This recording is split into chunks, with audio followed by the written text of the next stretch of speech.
नाज़रीन, इस वीक काफ़ी अपडेट्स हैं आपके लिए, क्योंकि परसों 24 मार्च 2021 को प्रीति पटेल ने अनाउंस किया था कि जो नए चेंजेस वो लेके आना चाहती है इमिग्रेशन में और असाइलम में। और उसने एक स्टेटमेंट पब्लिश की है जिसमें उसने कहा है कि इसका जो मेन मकसद है इन चेंजेस का, कि जो लोग वाकई हकदार बनते हैं असाइलम का, उनको असाइलम ग्रांट की जाए।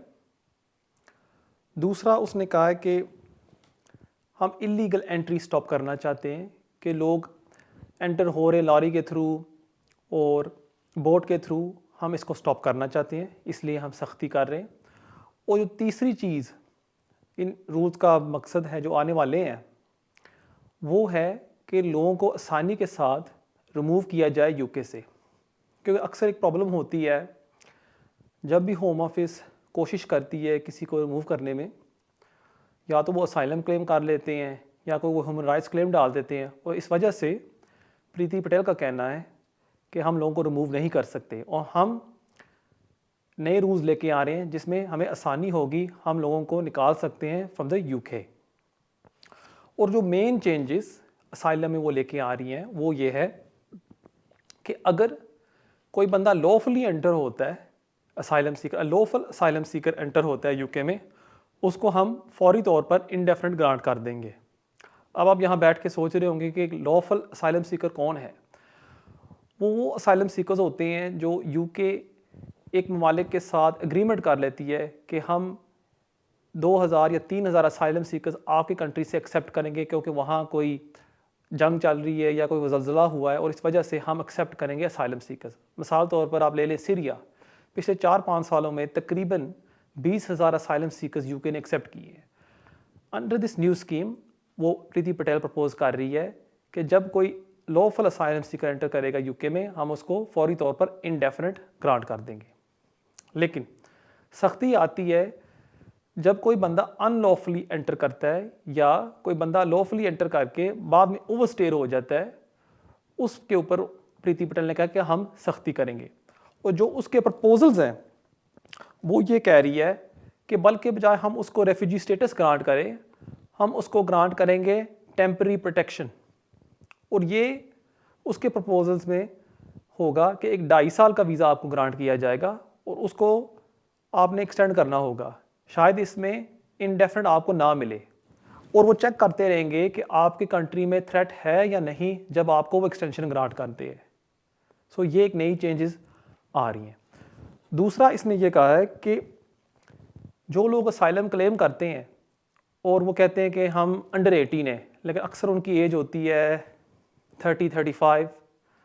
अफ्रीका से काफ़ी केसेस इस तरह के आते हैं, अफ़गानिस्तान से इस तरह के केसेस आते हैं, पाकिस्तान से इस तरह के केसेस आते हैं। उसने कहा है कि एक बोर्ड इंट्रोड्यूस किया जाएगा जिसका नाम होगा नेशनल असेसमेंट बोर्ड, और लोकल अथॉरिटीज़ रेफ़र करेंगी उनके पास केसेस, और वो असेस करेंगे कि वाकई इस बंदे की एज है, इस बच्चे की एज है अंडर 18 या नहीं। ये एक नई चीज़ वो लेके आना चाहती है। एक और चीज़ जो वो लेके आना चाहती है वो है कि JR कॉस्ट्स असाइलम सीकर्स को भरने पड़ेंगे। फॉर एग्जांपल, अगर आपका एप्लीकेशन रिफ्यूज़ हो जाता है या आपको वो रिमूव करना चाहते हैं, और आप एक JR की एप्लीकेशन दर्ज कर देते हैं कि आपकी रिमूवल को स्टॉप किया जाए, अगर आप वो केस हार जाते हैं, आपको कॉस्ट भरने पड़ेंगे। आजकल होता ये है कि अगर आप केस हार जाते हैं, आपको एक मामूली सा फीस भरनी पड़ती है जो होती है विदिन 100 to 300 पाउंड्स। अब आपको सारे कॉस्ट शायद भरने पड़ेंगे जो इस प्रीति पटेल के प्रपोजल्स आ रहे हैं। दूसरा, जो प्रीति पटेल ने कहा है कि अगर कोई कंट्री हमारा साथ नहीं देती ट्रैवल डॉक्यूमेंट्स इशू करने में या एक्सेप्ट करने में कि ये बंदा हमारे मुल्क का है, जब उस कंट्री से कोई एप्लीकेशंस आएंगे, हम उनको सख्ती के साथ कंसिडर करेंगे। सो फॉर एग्ज़ाम्पल, अगर कोई शख्स पाकिस्तान से आया था और वो असाइलम क्लेम करता है, उसका असाइलम क्लेम रिफ्यूज़ हो जाता है और उसको होम ऑफिस रिमूव करना चाहती है, और पाकिस्तान एम्बेसी कहती है कि जी हम श्योर नहीं है कि हमारी कंट्री का है, कि हमारे पास इसका प्रूफ नहीं है, और इस तरह के मुख्तलिफ केसेस हो जाते हैं। जब कोई बंदा अप्लाई करेगा पाकिस्तान से फॉर एंट्री क्लियरेंस कोई भी वीज़े के लिए, हम उसको सख्ती के साथ कंसिडर करेंगे। सो ये किस्म का एक ब्लैकमेल है जो होम ऑफिस कर रही है कंट्री के साथ जो हमारे साथ कोऑपरेट नहीं करते। एक और चीज़ जो वो लेके आना चाहती है वो है कि ट्रैफिकिंग। अब ट्रैफिकिंग में होता है कि अगर आप कहते हैं कि मैं एक स्लेवरी का शिकार हूँ या मुझे फोर्स करके लेके आया गया है इस कंट्री में, आप मॉडर्न स्लेवरी पर क्लेम कर सकते हैं। और प्रीति पटेल का ये कहना है कि यहाँ बहुत ज़्यादा अब्यूज़ हुआ है और हम इस रूट को मुश्किल करना चाहते हैं। जब कोई भी एप्लीकेंट आजकल अप्लाई करता है स्लेवरी क्लेम, आपको एक रीजनेबल ग्राउंड्स का डिसीजन दिया जाता है विद इन 5 to 7 डेज। यहाँ जो NRM जो इदारा असेस करता है कि वाकई ये बंदा स्लेवरी का शिकार है या नहीं, वो एक डिसीजन देते हैं कि हम समझते हैं शायद इस शख्स के साथ स्लेवरी हुई है या इसको ट्रैफिक किया गया है। इस थ्रेशहोल्ड को वो बढ़ाना चाहती है और उसका ये कहना है कि अगर कोई बंदे को असेस किया जाएगा अंडर द न्यू रूल्स, आपको तकरीबन सर्टन होना चाहिए कि ये बंदा है स्लेवरी का विक्टिम। सो ये भी क्राइटेरिया बहुत वो सख्त करना चाहती है। और एक आखिरी चीज़ जो उसने अनाउंस की थी परसों, वो ये है कि जो स्टेटलेस केसेस हैं, जो बच्चे फॉर एग्जांपल यहाँ 5 साल के हो गए हैं और उन्होंने for example Indian high commission से पासपोर्ट नहीं लिया, प्रीति पटेल और होम ऑफिस का ये कहना है कि लोग इस रूट को अब्यूज़ कर रहे हैं। इसको भी हम असेस करेंगे कि इसको हम किस तरह टाइट कर सकते हैं और स्ट्रिक्ट कर सकते हैं। हो सकता है कि जिस तरह फॉर एग्जांपल FLRS पर जो इमिग्रेशन रूल्स पर आप अप्लाई करते हैं एज अ स्टेटलेस पर्सन, जो एडल्ट्स अप्लाई करते हैं, आपको साबित करना होता है कि कोई कंट्री आपको एक्सेप्ट नहीं कर रही।